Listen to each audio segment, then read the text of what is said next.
Well, we wrote to you guys about our heating and cooling system. It's a forced air system. All right, I can see a supply register right here, and that's going to blow warm air in the winter right against the glass right there. That's good. You should have a return here somewhere. We have a return right around the corner. All right, so the air goes back to the furnace to be reheated right there. So what's up? Well, we put a new furnace in about 11 months ago. We're hoping for a greater return on our investment. Our utility bills are much higher than we thought they'd be. That's not good. No, it's not good. And you know, the other big problem here is that we'd like to see more consistent temperatures in the house. Inside the house? Specifically upstairs. Okay, well, you're not alone. A lot of people with a forced warm air system complain about being uncomfortable. Yeah, it really has been. And you know, another thing we noticed is that it's just very dusty. There's just dust everywhere. It's very annoying. Let's see what you got. So here it is. You have a furnace. It looks to be gas-fired. Yep, okay. So inside this box, you've got a blower down here that pushes the air up across a heat exchanger. That'll heat the air in the winter. Above it, you've got an air conditioning coil right here, and that'll cool the air in the summer. Now that fan pushes the air up into this trunk. Now this trunk right here, I can tell you, is the supply trunk because it's insulated. Okay. And you can see right here, there's branches that go upstairs right there. Looks like you got some other branches. Yep, branches that go all the way along right here. Now this ductwork is insulated, but it's not sealed. People see this insulation and say, oh, my ducts are sealed perfectly. Well, I've seen it so bad that when you turn on the furnace, all of a sudden the insulation blows up like that, which means the air is coming right out. Right. And it's a big deal in this country. You can lose as much as 20 to 30% of duct losses where it doesn't actually get up to the place you want to be. Wow. You're losing it to the attic, you're losing it to outside, you're losing it to the basement. Okay, so this is the supply trunk right here, insulated. But over here you can actually see really the issue with ductwork. Here's the return coming from upstairs, here's the return right here. And when these come together, you can see that the installer has sealed this with a mastic, sort of a rubberized cement to seal up the joints. The mastic is applied with a brush at any place that air could ever leak out. It's messy, but it's really effective. You also could use a foil tape to seal any of the joints that are easily accessible. Look at the challenge. You've got a metal trunk, and the only thing holding it together is this metal cleat, and that's not airtight.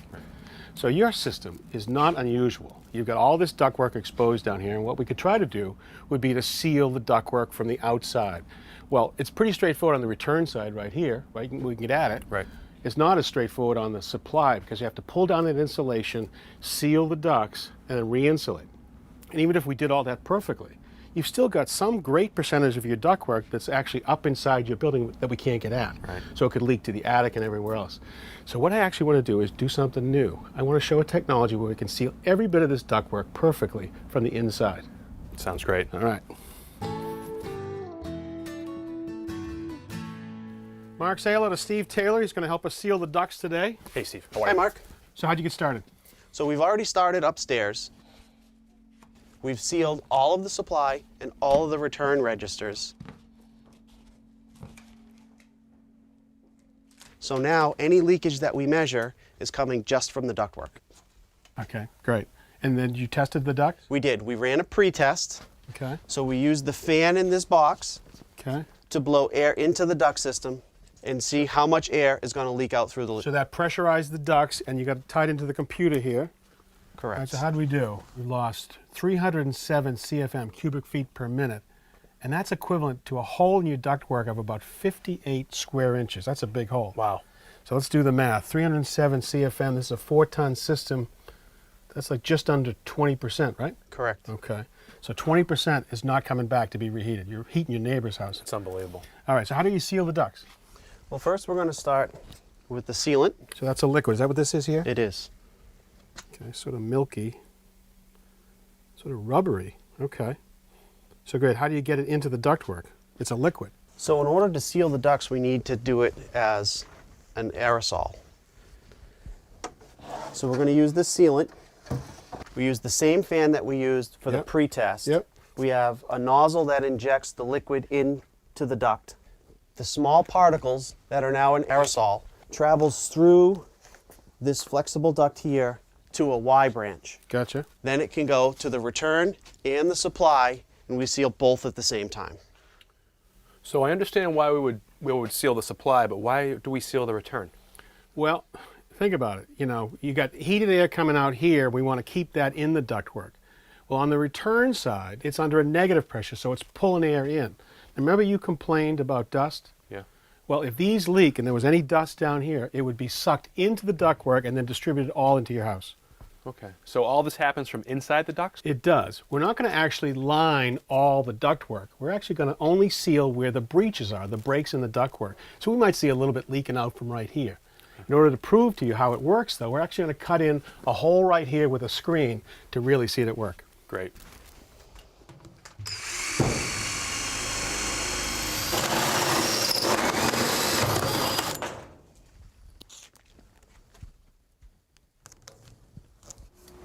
So with this hole and the window screen over it, I've actually simulated some of the duct leakage you have upstairs in the building. Okay. So we all set to go, Steve? We are. Let her rip.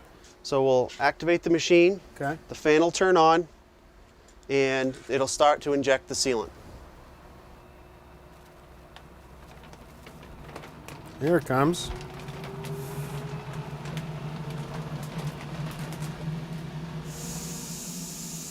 Right now, the airborne sealant is flowing through the pressurized ductwork, and it's squeezing out just where they have an opening in the ductwork.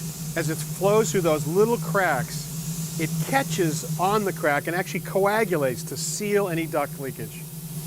All right, so we've been running for about 10 minutes, and we've gone from 300 CFM of leakage down to 100 already, and we're not done yet. Pretty cool.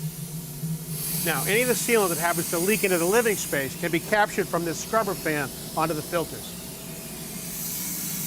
All right, well, we are done, and now I can actually show you just how effective this was. So instead of the hole, look at this. The window screen where the hole was is completely sealed, and that's really the same as all the leaks in your ductwork. That's cool.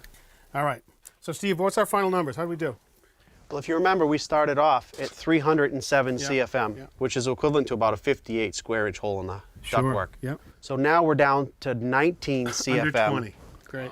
And that's only a 4-inch square hole. Well, this is what gets my attention right here, Mark. A 94% reduction in duct leakage. Does that work for you? Yeah, that's great. I think your whole system's going to work better, too. It's going to be more comfortable, more energy efficient, and it's going to be cleaner in the ductwork. Great.